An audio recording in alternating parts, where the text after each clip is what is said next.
siempre es tuya, oh gran yo soy. Recibe toda la gloria, Cordero y León. Mi alabanza por siempre es tuya, oh gran yo soy.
Dios les bendiga, hermanos. Qué privilegio y qué gozo que podemos una vez más encontrarnos a través de este medio para estudiar la palabra de Dios. Gracias le damos a nuestro Padre que nos ha regalado un día más, y la razón por la que el Señor todavía nos tiene aquí a pesar de tantos que han muerto es porque tiene un propósito para que nosotros lo llevemos a cabo.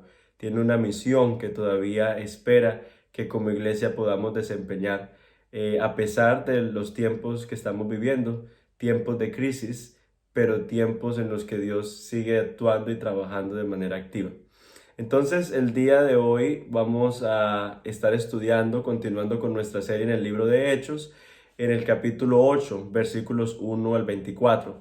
El tema que vamos a estar tratando es el poder de Dios en tiempos de crisis.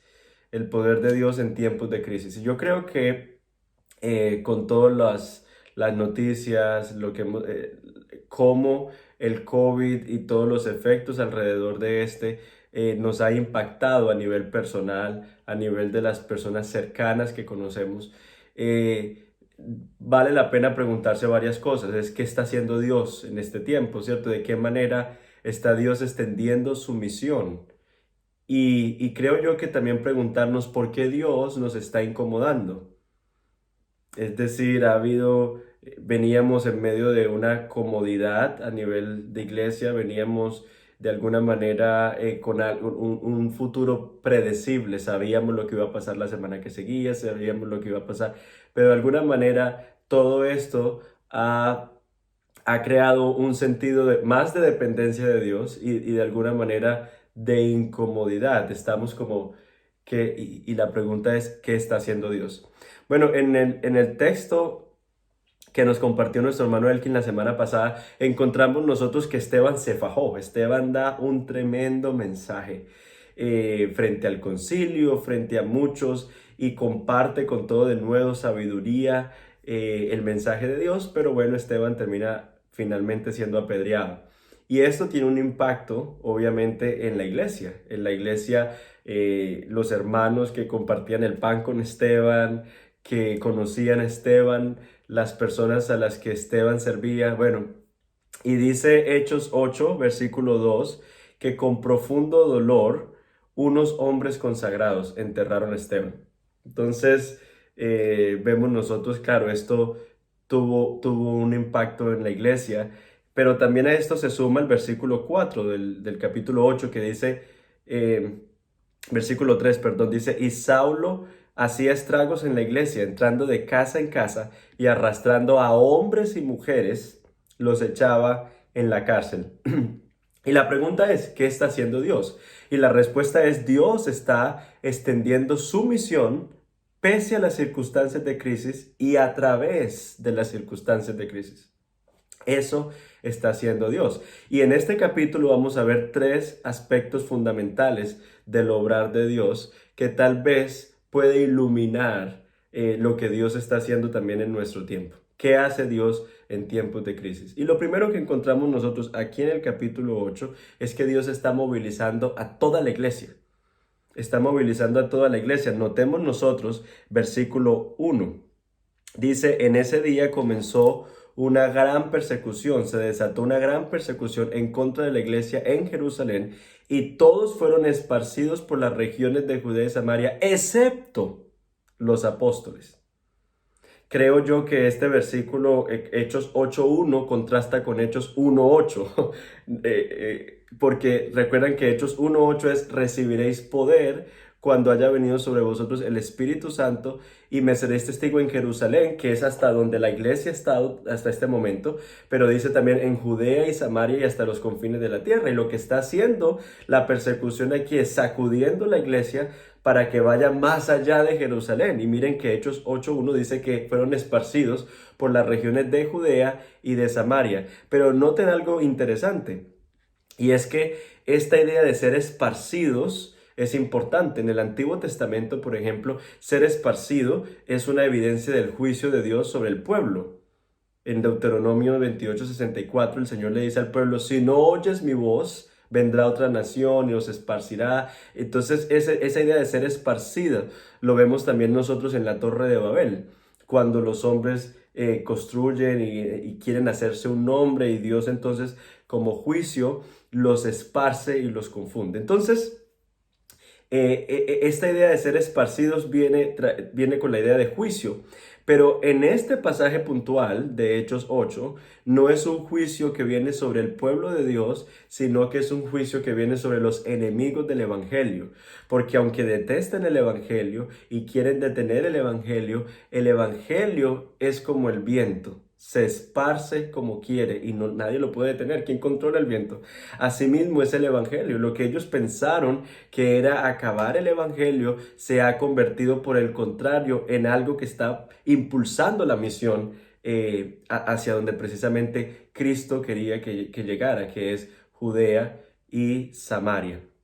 Entonces vemos nosotros este tema de la esparción, pero también vemos nosotros que la persecución lleva a que la gente tome una decisión de fe genuina, tome una decisión de yo dónde estoy parado con Dios, yo dónde estoy en la misión de Dios, yo cómo estoy. La persecución permite a los creyentes pasar de ser espectadores a ponerse la camiseta, meterse en la cancha, y los apóstoles se quedan en Jerusalén y es ellos, los creyentes, los que van y proclaman el mensaje. Los creyentes son los misioneros y el evangelio se extiende. Y me llama mucho la atención porque nosotros siempre estamos pensando, bueno, ¿y qué está haciendo la iglesia para alcanzar a los perdidos? ¿Cuál es el programa de evangelización que tiene la iglesia? Y es interesante que en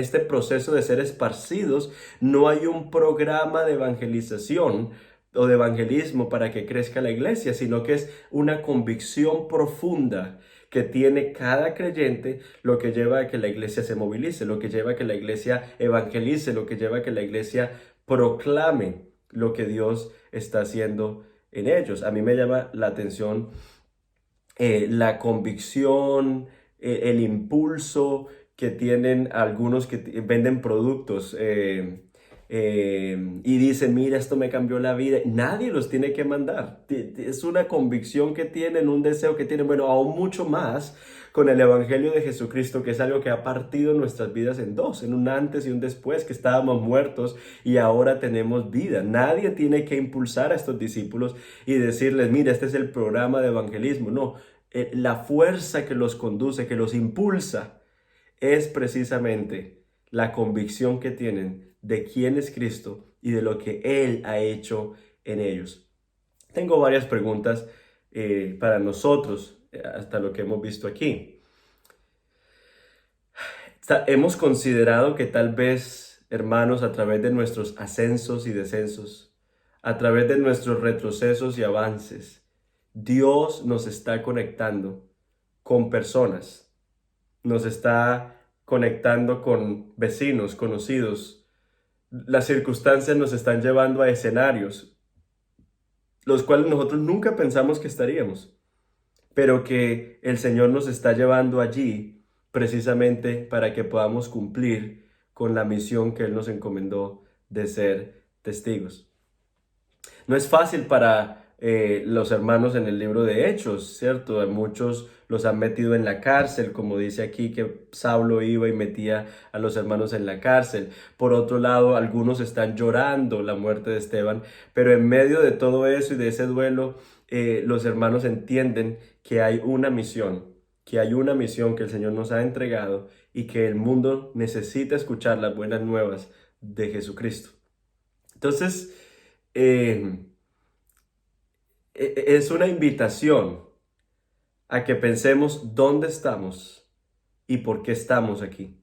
¿Por qué estamos donde Dios nos ha puesto? ¿Con qué propósito? Bueno, la palabra es muy clara y es con el propósito de que testifiquemos. Miremos Hechos 8:4, dice, así que los que habían sido esparcidos iban predicando la palabra del Señor. Y no creo que iban predicando la palabra del Señor era como Pedro al estilo de Pentecostés, que estaba en medio del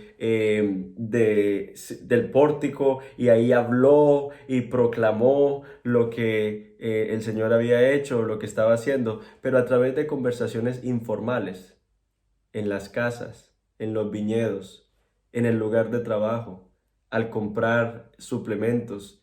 Es algo, bueno, es terrible la ilustración que voy a utilizar, pero es algo como el COVID. Es inevitable que la gente interactuando con otros no se esparza.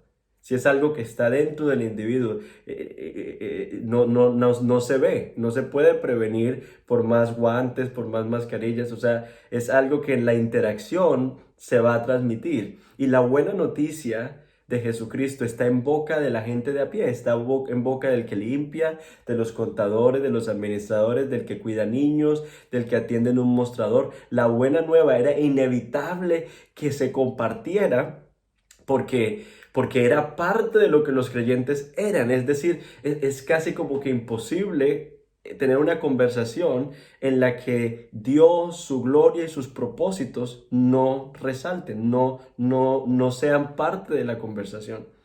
Así que vemos nosotros que los apóstoles se quedan en Jerusalén y la iglesia, los creyentes, todos se ponen la camiseta, se meten a la cancha y van y proclaman el mensaje de Jesucristo. Entonces dijimos que hay tres cosas que el Señor está haciendo y una de ellas es precisamente movilizando a su iglesia, movilizando a su iglesia. Pero la segunda es salvando.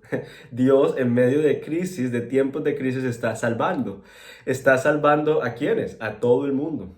Es interesante que Felipe, el que encontramos nosotros ya aquí en Hechos 8, Felipe, así como Esteban, no era del grupo de los 12 apóstoles.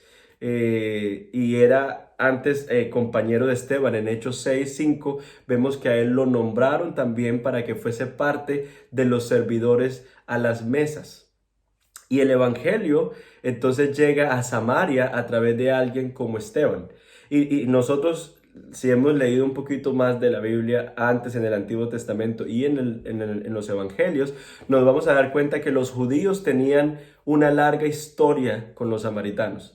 En el 931 antes de Cristo, los asirios conquistaron el reino del norte y algunos de los israelitas fueron llevados en cautiverio. En medio de ese proceso hubo algunos matrimonios entre israelitas y los asirios, lo cual resultó en una mezcla de creencias religiosas. Para el tiempo de Jesús, que lo encontramos, por ejemplo, en el Evangelio de Juan, Jesús hablando con la mujer samaritana, ella le dice en Juan 4:9, ¿cómo es que tú siendo judío me pides de beber a mí, que soy samaritana? Y se hace la aclaración, porque los judíos no tienen trato con los samaritanos. Entonces nosotros vemos que hay una historia de tensión entre los judíos y los samaritanos, pero Jesús había ya cruzado esa barrera cultural.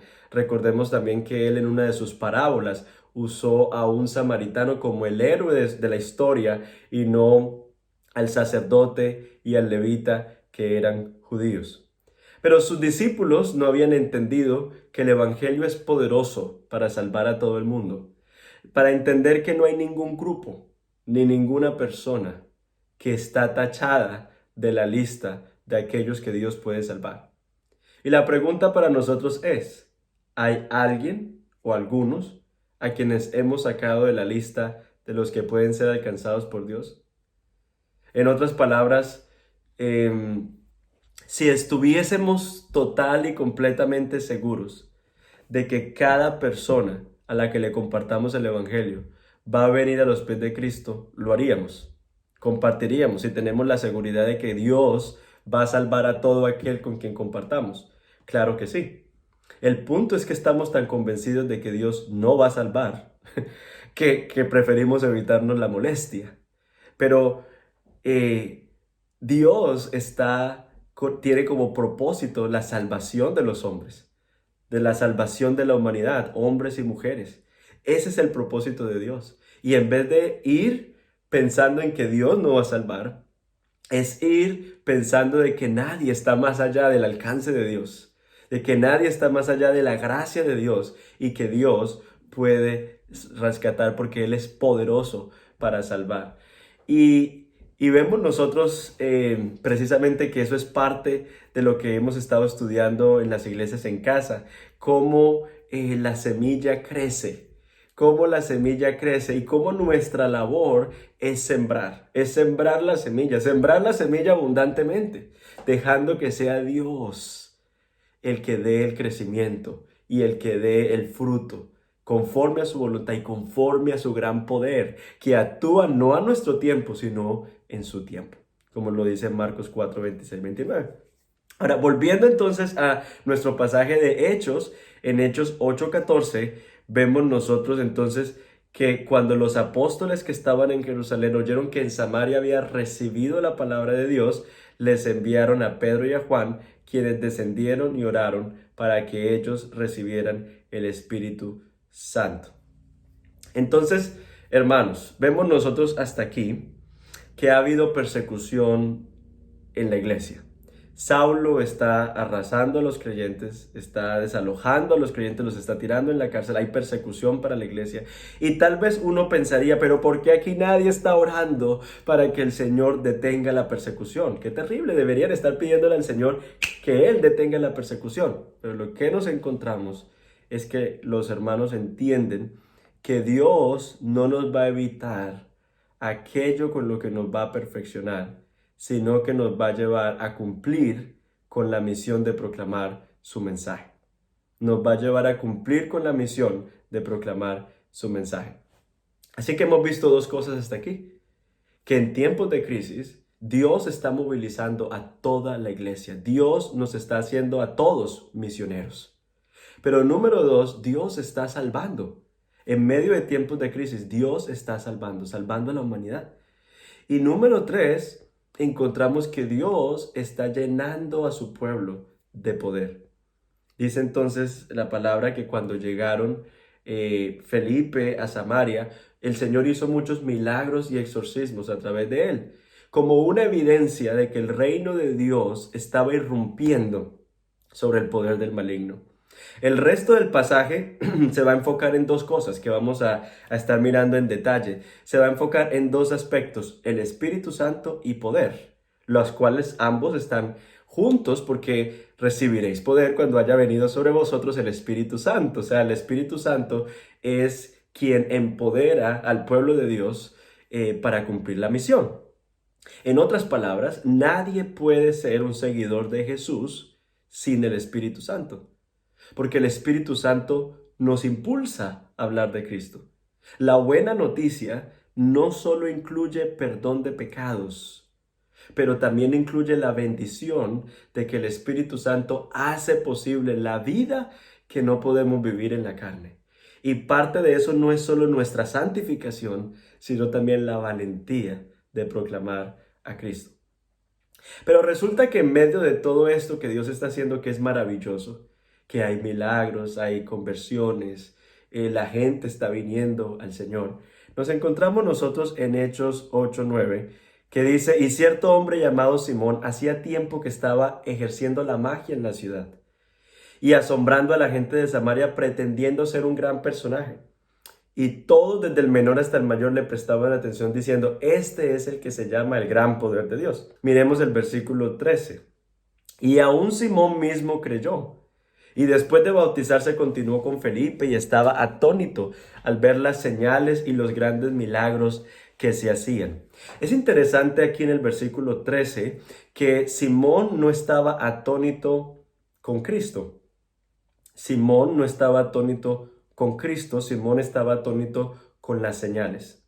Y el propósito de las señales es que sirvan como flechas que nos lleven a la persona de Cristo. El propósito de las señales no es que nos quedemos embelesados con las señales, que nos quedemos mirando las señales, sino que el propósito de la señal, así como el que va conduciendo su carro en la carretera, es que lo lleve al destino que quiere llegar, y ese destino es Cristo. Pero Simón dice que creyó, que se bautizó, pero que estaba atónito al ver las señales que se hacían. En otras palabras, su conversión no fue genuina. Y vemos nosotros en Hechos 8, versículo 18, que dice que cuando Simón vio que el Espíritu se daba por la imposición de las manos de los apóstoles, les ofreció dinero, diciendo, dadme también a mí esta autoridad, de manera que todo aquel sobre quien ponga mis manos reciba el Espíritu Santo. Entonces Pedro le dijo, que tu plata perezca contigo, porque pensaste que podías obtener el don de Dios con dinero. No tienes parte ni suerte en este asunto, porque tu corazón no es recto delante de Dios. Por tanto, arrepiéntete de toda esta tu maldad y ruega al Señor que, si es posible, se te perdone el intento de tu corazón, porque veo que estás en hiel de amargura y en cadena de iniquidad. Y aquí hay varias lecciones para nosotros. Número 1 es que existen falsas conversiones. El caso de Simón nos muestra que pueden personas acercarse al Evangelio por motivaciones incorrectas. Por ejemplo, satisfacer sus intereses económicos, creyendo que seguir a Cristo es llenar sus bolsillos de dinero y de poder. Debemos evaluar nosotros si somos hijos de Dios. evaluar si nuestras motivaciones de seguir a Cristo, si seguir a Cristo es lo primordial en nuestra vida. Algunos llegan a la iglesia, pero no se arrepienten de su forma de vivir. Vienen, dicen con su boca que Jesucristo es el Señor, se bautizan, pero siguen viviendo porque no hay vida en ellos. El Espíritu de Dios no está actuando en ellos.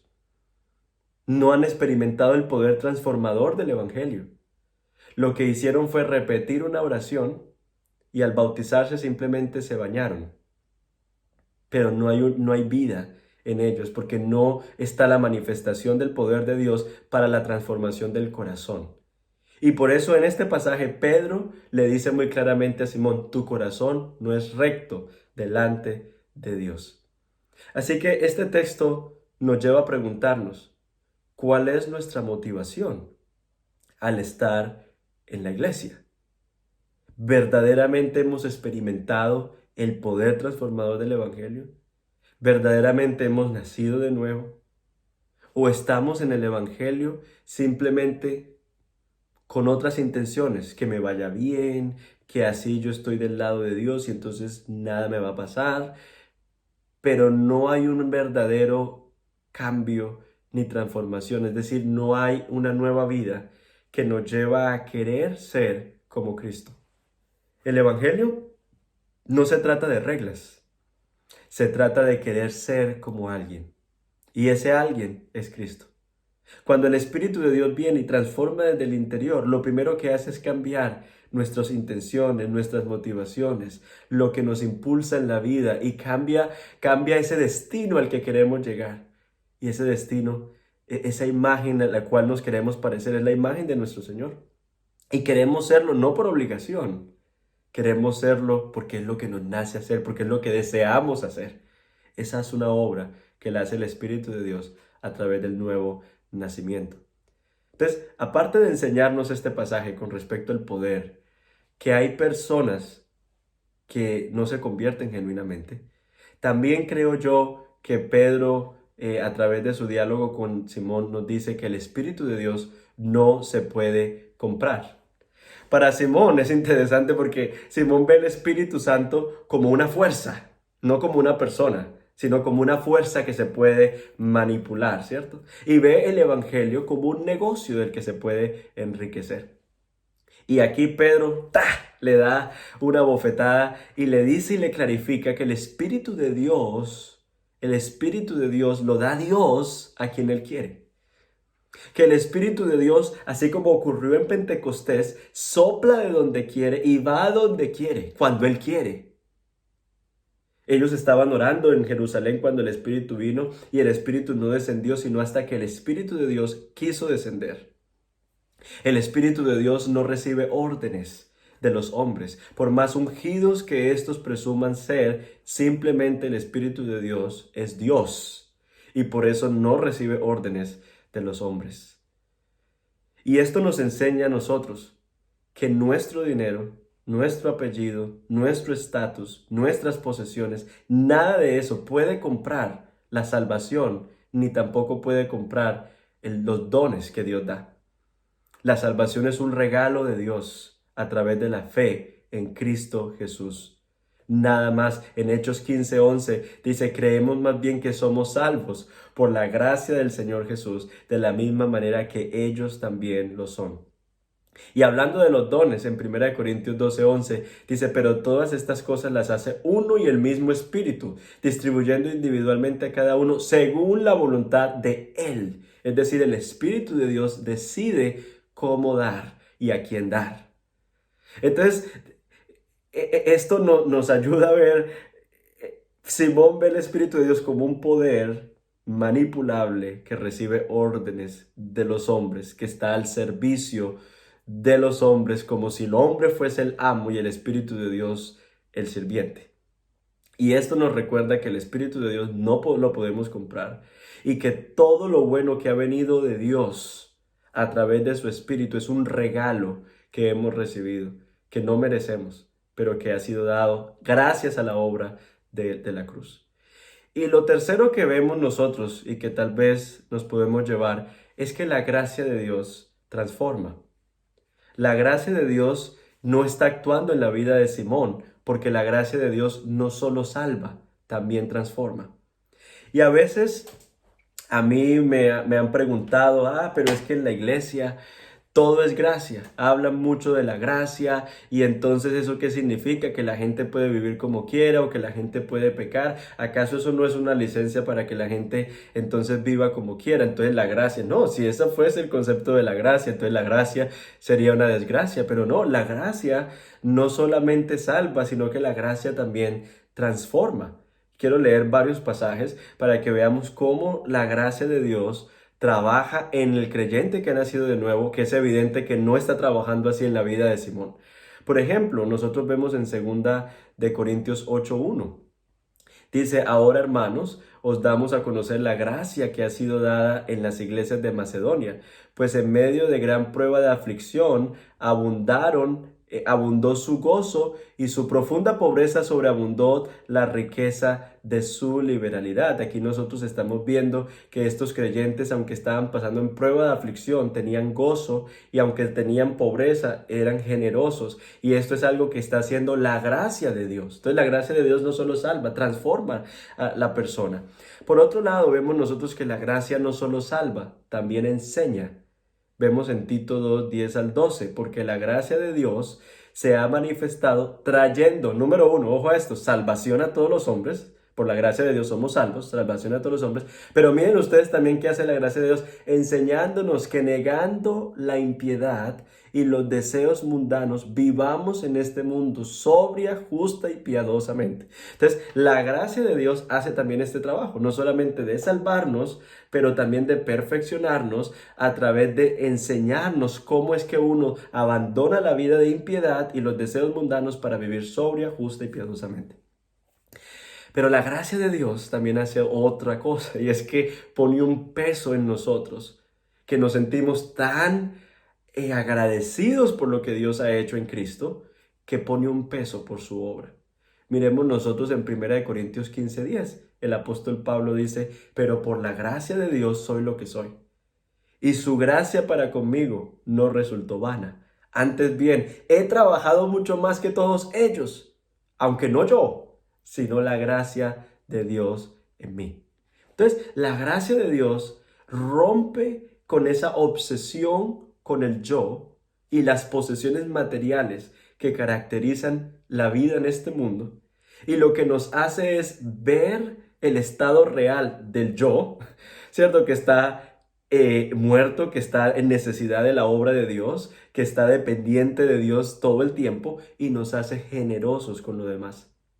Como vemos nosotros en Simón, Simón está pensando en él hacerse un nombre y en él enriquecerse, contrario a lo que hace la gracia de Dios. Pero si vemos a lo largo del libro de Hechos, los hermanos están vendiendo sus propiedades para compartir con los que tienen necesidad, y los hermanos están pensando más en el evangelio que en su propio pellejo. Y esto es lo que hace la gracia de Dios, las evidencias de la gracia de Dios en nosotros. Si estas evidencias no están en nosotros, si nosotros no vemos que la vida de Dios se está formando en nosotros, tenemos que preguntarnos, ¿he nacido yo de nuevo?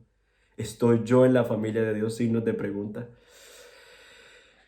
Y la cuarta cosa que creo yo que nos habla este texto y nos lleva a la reflexión es que sin el Espíritu no hay avance en la misión. Y me llama mucho la atención que el Espíritu descendió cuando los apóstoles llegaron a Samaria. ¿Para qué? Para que los apóstoles dieran fe de que el mismo Espíritu que había sido recibido en Jerusalén era el mismo Espíritu que había sido recibido en Samaria. De esta manera, el Espíritu de Dios cuida la unidad de la iglesia. Al no ser dos espíritus que han sido dados, al no ser, no, que por allá el Espíritu descendió y acá no se dieron cuenta. No, el Señor instituyó a estos apóstoles con A mayúscula, que fueron testigos de su resurrección, comisionados personalmente por Cristo, para que tuviesen la autoridad de velar por la unidad de la iglesia y poner el fundamento de la iglesia. Y en este punto tan crucial, en donde el evangelio está pasando de Jerusalén a Judea y Samaria, o sea, está trascendiendo, cruzando fronteras, los mismos apóstoles puestos por Dios están allí supervisando la misión de Dios. Por eso el Espíritu de Dios no genera desorden en la iglesia, ni genera división en la iglesia. Más bien el Espíritu de Dios da dones a la iglesia y equipa con valentía a la iglesia para que la iglesia refleje el carácter y la santidad de Dios en este mundo y pueda cumplir la misión de Dios, que es precisamente tres: movilizar a toda la iglesia; número dos, salvar a todo el mundo; y número tres, equipar y empoderar a el pueblo. Hermanos, Dios nos ha llamado a ser instrumentos en esa misión. Dios es el que salva. La salvación es del Señor.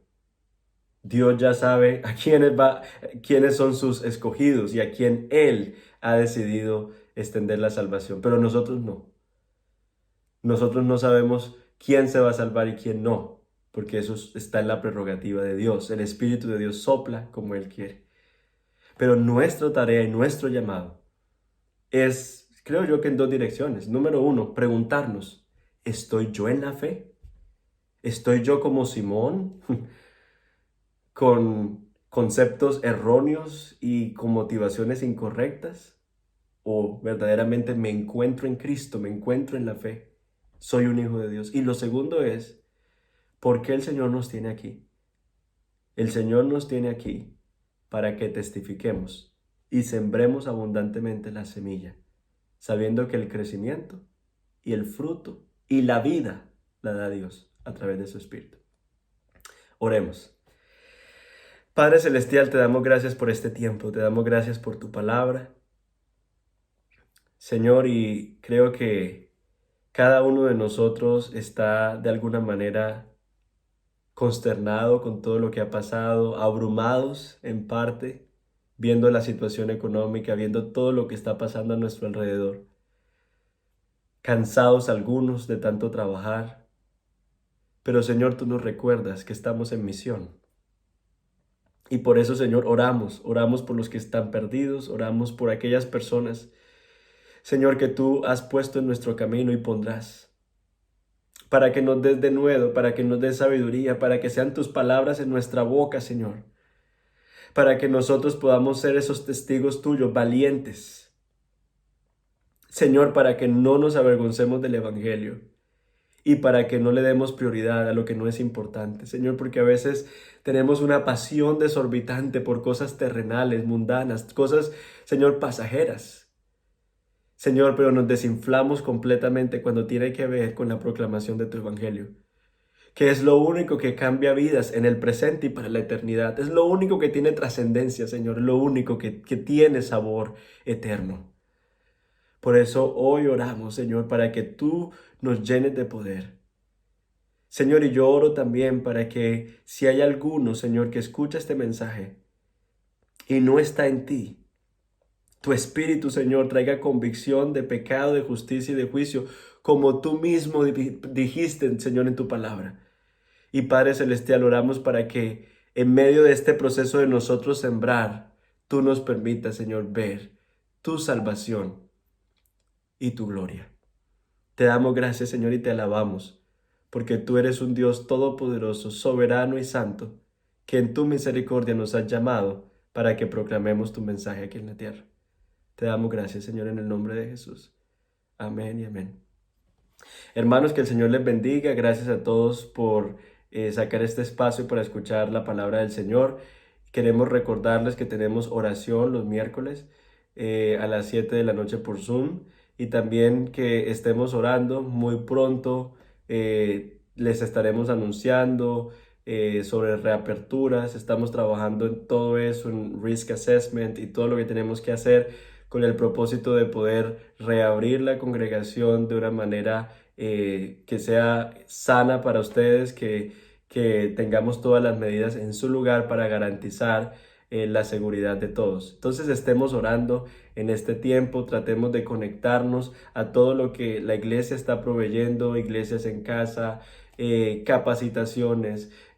Por las redes sociales les estaremos contando más de lo que vamos a seguir haciendo, pero sigamos en oración, sigamos perseverando en medio de estos tiempos porque Dios está activamente trabajando. Que el Señor les bendiga.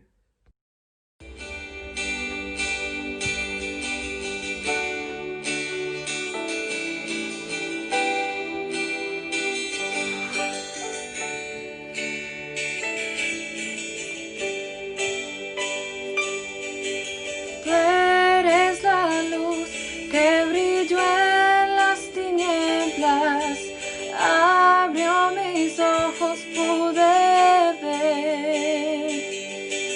Mi corazón adora tu hermosura, esperanza de vida eres tú.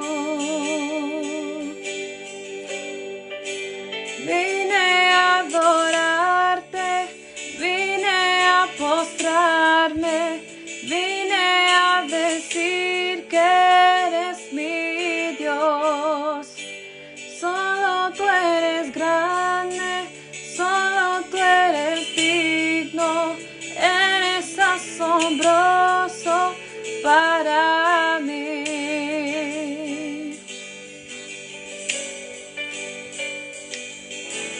Tú eres el Rey, grandemente exaltado, glorioso por siempre, Señor.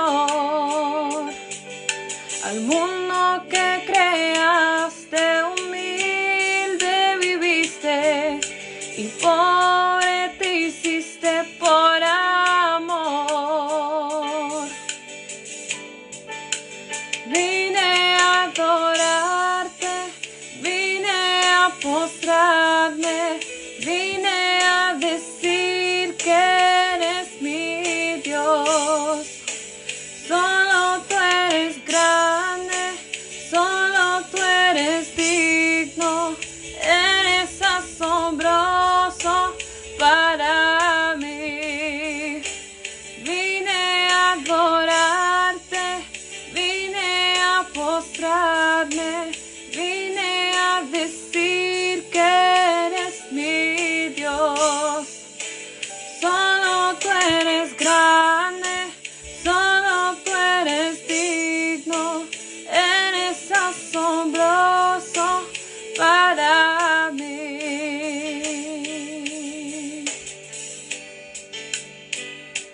Nunca sabré cuánto costó ver mi maldad sobre esa cruz. Nunca sabré cuánto costó ver mi maldad sobre esa cruz. Vine a adorarte, vine a postrarme, vine a decir que eres mi Dios. Solo tú eres grande, solo tú eres digno, eres asombroso para mí, Jesús.